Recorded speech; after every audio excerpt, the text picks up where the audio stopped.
Hello friends, this is Nitika and welcome to NST classes.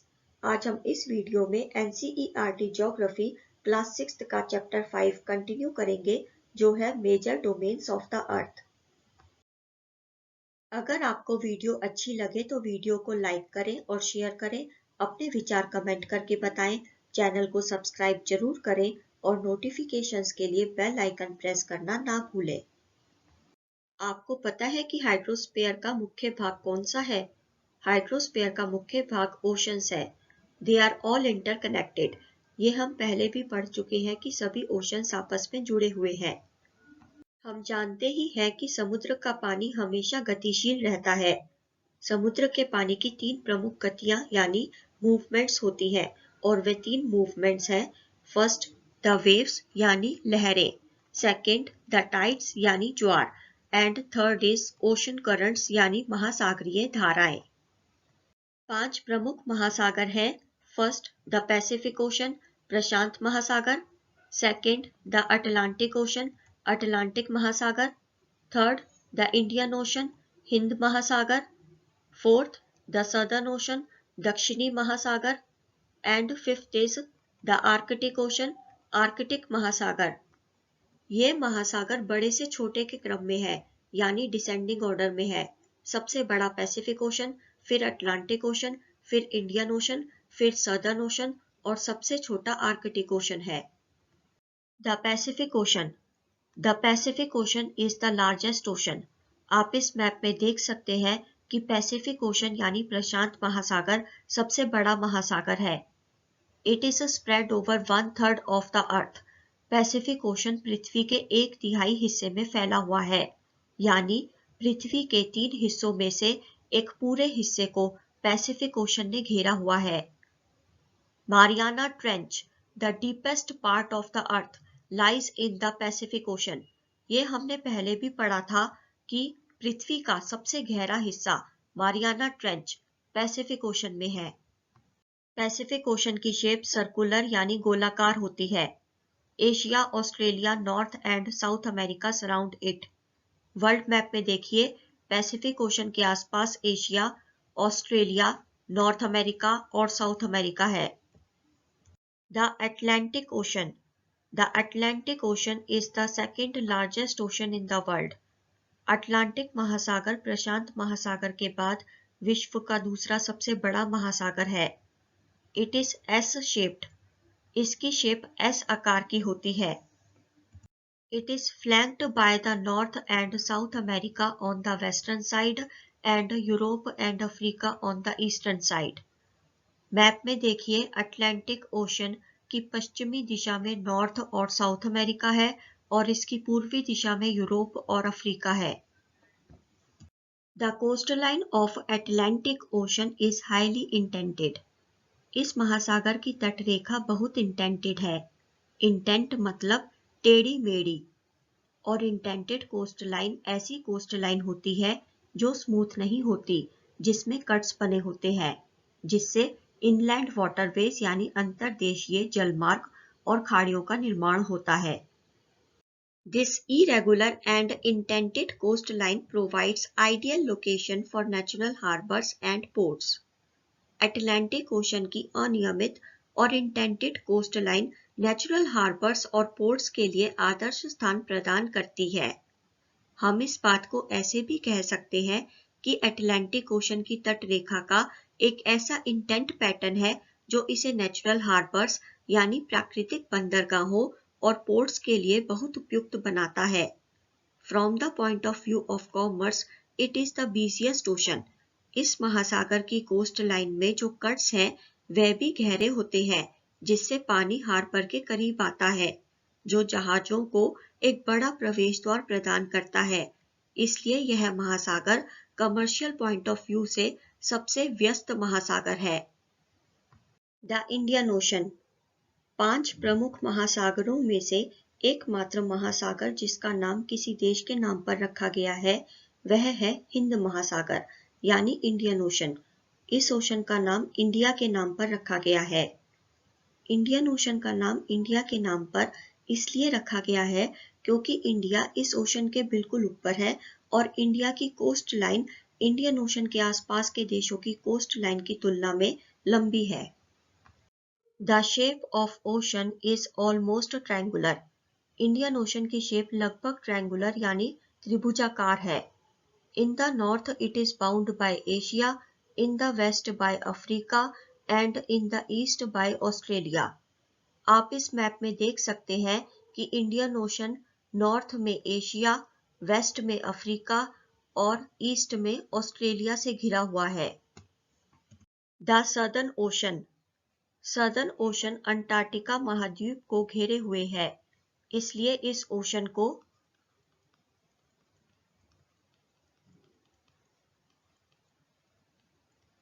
Antarctic ocean भी कहते हैं। Southern Ocean Antarctica की coast line से लेकर 60 डिग्री साउथ लैटिट्यूड तक फैला हुआ है। The Arctic Ocean. Arctic Ocean Arctic circle के अंदर है और नॉर्थ पोल को घेरता है। It is connected with the Pacific Ocean by a narrow stretch of shallow water known as Bering Strait. हमने पढ़ा था कि स्ट्रेट पानी का छोटा रास्ता होता है जो दो बड़ी वाटर बॉडीज जैसे सी और ओशन को आपस में जोड़ता है, और जो स्ट्रेट आर्कटिक ओशन को पैसिफिक ओशन से जोड़ता है उस स्ट्रेट को बेरिंग स्ट्रेट कहा जाता है। यह महासागर नॉर्थ अमेरिका और यूरेशिया के उत्तरी तटों से घिरा हुआ है।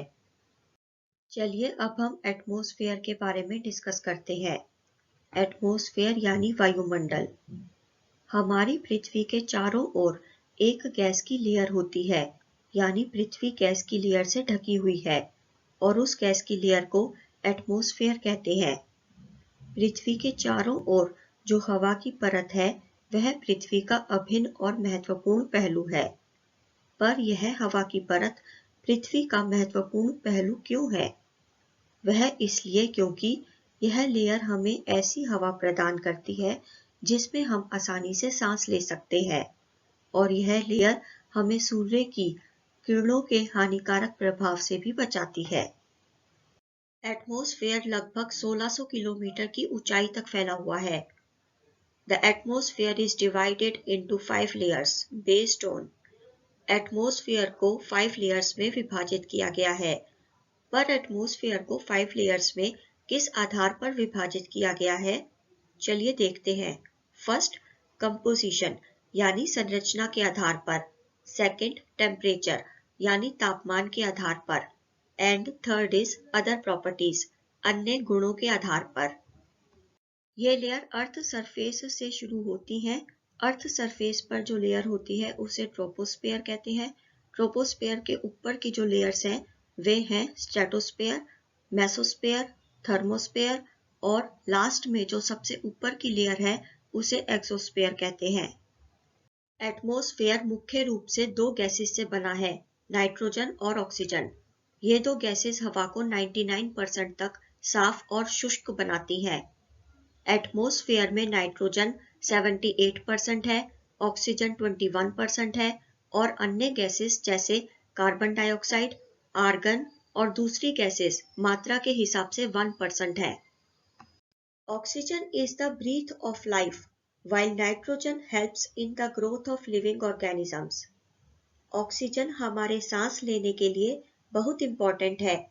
ये भी कहा जा सकता है कि ऑक्सीजन के कारण ही हम जीवित रहते हैं, जबकि नाइट्रोजन लिविंग ऑर्गेनिजम्स यानी जीवों को विकसित होने में मदद करती है। एटमॉस्फेयर में कार्बन डाइऑक्साइड भले ही कम मात्रा में हो, लेकिन यह गैस बहुत इंपॉर्टेंट है क्योंकि पृथ्वी पर सन की जो रेस आती हैं, उन रेस का कुछ हिस्सा पृथ्वी एब्सॉर्ब कर लेती है। फिर पृथ्वी से रेडिएशन निकलती है। कुछ रेडिएशन या एनर्जी स्पेस में वापस चली जाती है, लेकिन कुछ एनर्जी को कार्बन डाइऑक्साइड एब्सॉर्ब कर लेती है, जिससे अर्थ प्लैनेट गर्म रहता है। It is also essential for the growth of plants. और कार्बन डाइऑक्साइड प्लांट्स की ग्रोथ के लिए भी बहुत इंपॉर्टेंट है, क्योंकि प्लांट्स दिन के समय कार्बन डाइऑक्साइड लेते हैं और ऑक्सीजन छोड़ते हैं। इस कार्बन डाइऑक्साइड की मदद से ही प्लांट्स अपना खाना बनाते हैं। एटमॉस्फेयर यानी वायुमंडल की डेंसिटी ऊंचाई के साथ बदलती रहती है। एटमॉस्फेयर की डेंसिटी सी लेवल पर सबसे ज्यादा होती है और जैसे जैसे हम सी लेवल से ऊपर जाते हैं, एटमॉस्फेयर की डेंसिटी कम होती जाती है। इसी वजह से क्लाइंबर्स यानी जो लोग पर्वत की चढ़ाई करते हैं, वह जैसे जैसे पर्वत के ऊपर चढ़ते हैं, उन्हें सांस लेने में तकलीफ होती है, क्योंकि ऊपर चढ़ने के साथ साथ ऑक्सीजन लेवल की कमी भी होती जाती है। इसलिए वे अपने साथ ऑक्सीजन सिलेंडर कैरी करते हैं, जिससे जरूरत पड़ने पर वह उस ऑक्सीजन को यूज कर सके। जैसे जैसे हम हाई एल्टीट्यूड पर जाते हैं, तो इसी के साथ साथ तापमान भी कम होता जाता है। एटमॉस्फेयर पृथ्वी पर दबाव डालता है, लेकिन ये दबाव अलग अलग जगह पर अलग अलग रहता है। Some areas experience high pressure and some areas low pressure. जैसे कुछ एरियाज में हाई प्रेशर अनुभव होता है और कुछ एरियाज में लो प्रेशर का अनुभव होता है। हवा हाई प्रेशर वाले क्षेत्रों से लो प्रेशर वाले क्षेत्रों की ओर जाती है। Moving air is known as wind. हवा जो पृथ्वी की सतह पर घूमती है, उसे ही विंड कहते हैं। बायोस्फीयर यानी जीव मंडल, द डोमेन ऑफ लाइफ, जीवन का क्षेत्र। The biosphere is the narrow zone of contact between the land, water and air. Biosphere एक छोटा क्षेत्र है जहां भूमि, जल, वायु एक साथ पाए जाते हैं। हम इसे इस प्रकार भी कह सकते हैं कि जिस क्षेत्र में भूमि, जल और वायु का आपस में संपर्क होता है, वह बायोस्फीयर का क्षेत्र होता है। बायोस्फीयर वह क्षेत्र है जहां ऐसा जीवन मौजूद है जो इस पृथ्वी ग्रह के लिए एकमात्र है। अब आप ही सोचिए कि जिस क्षेत्र में पशु पक्षी, ह्यूमन बींग्स, भूमि, जल, वायु, आकाश सब एक साथ होंगे, वह क्षेत्र तो अलग ही होगा ना। इसलिए कहते हैं कि बायोस्फीयर में जीवन के सभी रूप पाए जाते हैं। सूक्ष्म जीवों और बैक्टीरिया से लेकर विशाल स्तनधारी जीवों की विभिन्न प्रजातियां बायोस्फीयर में पाई जाती हैं। All the living organisms, including humans, are linked to each other and to the biosphere for survival.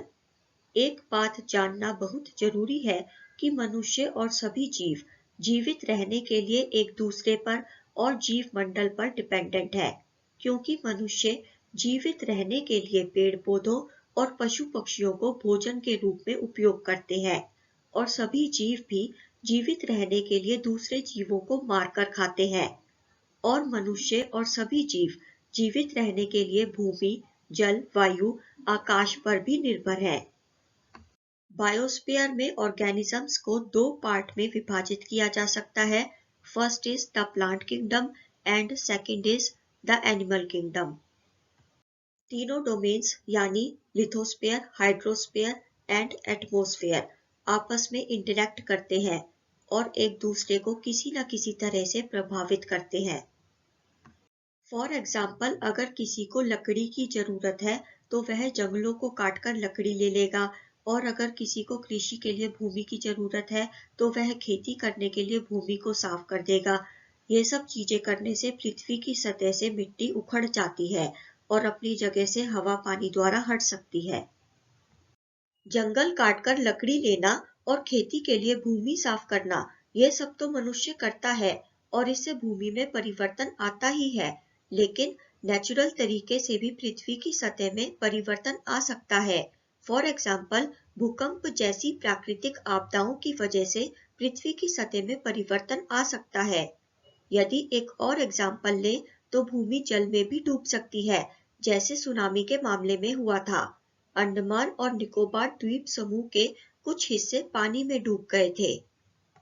अक्सर लोग नदियों और झीलों में गैर जरूरी चीजें जैसे प्लास्टिक की बोतलें, फैक्ट्री का कचरा एवं अन्य प्रकार का वेस्ट डाल देते हैं, जिससे नदियों और झीलों का पानी मनुष्य के उपयोग के लिए अनुचित हो जाता है। इससे जीवन के अन्य रूपों को भी नुकसान पहुंचता है, जैसे जिस झील और नदी में अपशिष्ट पदार्थ डाले जाते हैं, उस झील और नदी में रहने वाली मछलियों और दूसरे जीव जंतुओं को भी नुकसान पहुंचता है। उद्योगों, थर्मल पावर प्लांट्स यानी ताप विद्युत संयंत्रों और वाहनों से ऐसे दूषित तत्व निकलते हैं जिससे हवा में पॉल्यूशन फैलता है। कार्बन डाइऑक्साइड हवा का मुख्य घटक है, यानी कार्बन डाइऑक्साइड हवा का ही एक हिस्सा है। कार्बन डाइऑक्साइड हवा का एक हिस्सा तो है, पर वायुमंडल में यदि कार्बन डाइऑक्साइड की मात्रा में वृद्धि हो जाए तो वैश्विक तापमान में वृद्धि हो जाती है। इसी को ग्लोबल वार्मिंग कहते हैं। इसलिए लिथोस्फीयर, एटमॉस्फेयर, हाइड्रोस्फीयर के क्षेत्रों के बीच प्रकृति के संतुलन को बनाए रखने के लिए हमें पृथ्वी के संसाधनों के उपयोग को सीमित करने की जरूरत है, क्योंकि एक बार यदि ये रिसोर्सेस खत्म हो गए तो आने वाली जनरेशन्स को परेशानियों का सामना करना पड़ेगा। वह इसलिए क्योंकि हमारा जीवन इन्हीं संसाधनों पर निर्भर है। अगर आपको वीडियो अच्छी लगी हो तो वीडियो को लाइक करें और शेयर करें, अपने विचार कमेंट करके बताएं, चैनल को सब्सक्राइब जरूर करें और नोटिफिकेशंस के लिए बेल आइकन प्रेस करना ना भूलें। See you in the next video. Till then, goodbye. Thank you so much. Thanks for watching.